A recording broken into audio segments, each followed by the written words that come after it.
Okay, we're back with John Franklin, and we're in our undisclosed location in Denver, and we're talking a little bit about the Pro Ski Tour. And there's kind of a new driver of the bus, and that's Christopher Neary. Tell me a little bit about Christopher. Well, Chris came aboard with the tour as a partner and investor a couple of seasons ago, joined the board last year, and then as I moved on to some other things, he took over as a really head of operations, CEO, chairman of the board, if you will.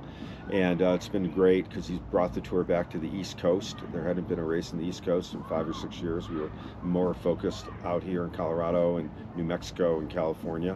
So now it's truly a tour that transcends the entire United States, racing on the East Coast, racing in California, racing in New Mexico, and of course racing in places like Aspen, Colorado. So Chris, is bringing some new sponsors to the tour and new excitement and new energy, and we're all very excited about that. I had my little run there for 5 or 6 years running the tour.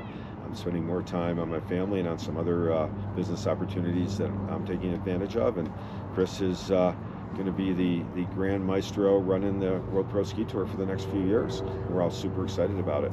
He seems to really enjoy it, and Chris he has Vertical Brands, which they revived CB Sports. Ultimately, yeah, they came back with CB Sports Brands. I know Chris's business includes doing OEM manufacturing for a whole bunch of different brands, including Supreme and Rossignol and others.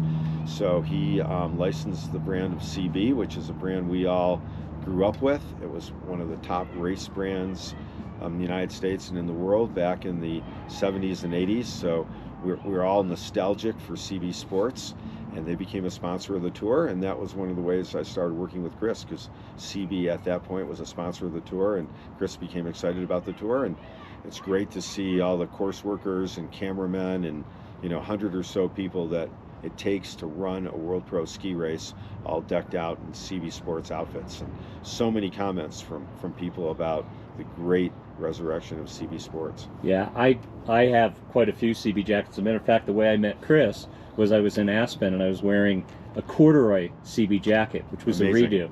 Yeah. And he walked up to me and he grabbed my arm and he went, "I like this jacket. I own the company." Perfect. And that was how we started our relationship. And they've been a great supporter of the Ski Legends. Yeah, for sure. And I've enjoyed working with them a lot. So one of the things that we're going to do is help them with the legacy of the World Pro Ski Tour. And I'm interviewing people, and we have somebody coming up very shortly that I'll be interviewing that was with the tour. And you've been a bonus. I mean, you are a legend in the ski industry. I'm going to take one more break, and then we're going to talk a little bit about your career prior to World Pro Ski Tour. Or integrated with World Pro Ski Tour. Well, there. we got it. Actually, we could just keep going. Nope, we're going to stop. Yeah.